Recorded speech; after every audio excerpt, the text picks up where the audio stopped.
Rassemblement national, Alexandre Loubet. Oui, je vous remercie. Je suis très heureux d'avoir devant moi les patrons de l'ensemble des radios et télévisions publiques de notre pays. Vous avez tous parlé d'indépendance du service public de l'information et c'est très bien, parce que tout média devrait déontologiquement être neutre et impartial.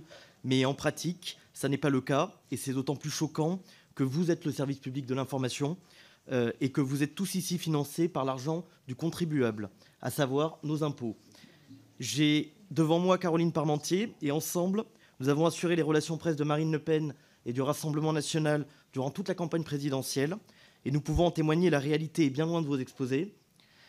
Ma première question, c'est que je vous demande de vous justifier devant les députés, à savoir devant tous les Français, pourquoi vous favorisez la gauche et l'extrême gauche dans vos médias respectifs en termes de temps de parole.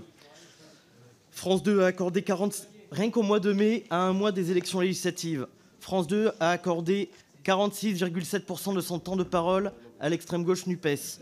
France Info Radio a accordé 48,1% de son temps de parole à l'extrême gauche NUPES. France Info TV a accordé 55,9% de son temps de parole à l'extrême gauche NUPES. Et surtout, ça ne surprendra sans doute personne, France Inter a accordé 62,2% de son temps de parole à l'extrême gauche NUPES. Tout ça pour qu'au final, l'extrême gauche NUPES fasse moins d'un tiers des voix.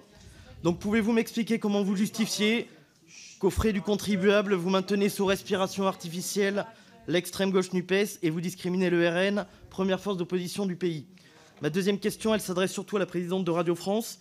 Comment vous expliquez que la grande majorité des chroniqueurs de France Inter soient ouvertement de gauche et puissent quotidiennement salir le RN sans recadrage de la direction? Je sais que vous invoquerez la liberté éditoriale, mais c'est absurde pour un média de service public.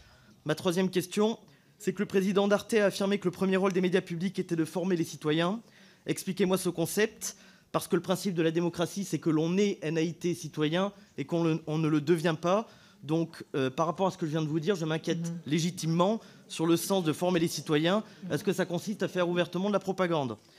Nous voulons, avec Marine Le Pen, supprimer la redevance audiovisuelle parce que l'impôt des Français n'a pas à financer cette propagande. Et je pense que vous devez nous rendre des comptes, parce que vos programmes et vos médias, encore une fois, sont financés par l'impôt de tous les Français, y compris, ne vous en déplaise, par l'impôt des 13 millions de Français qui ont voté pour Marine Le Pen au second tour de la présidentielle. Merci.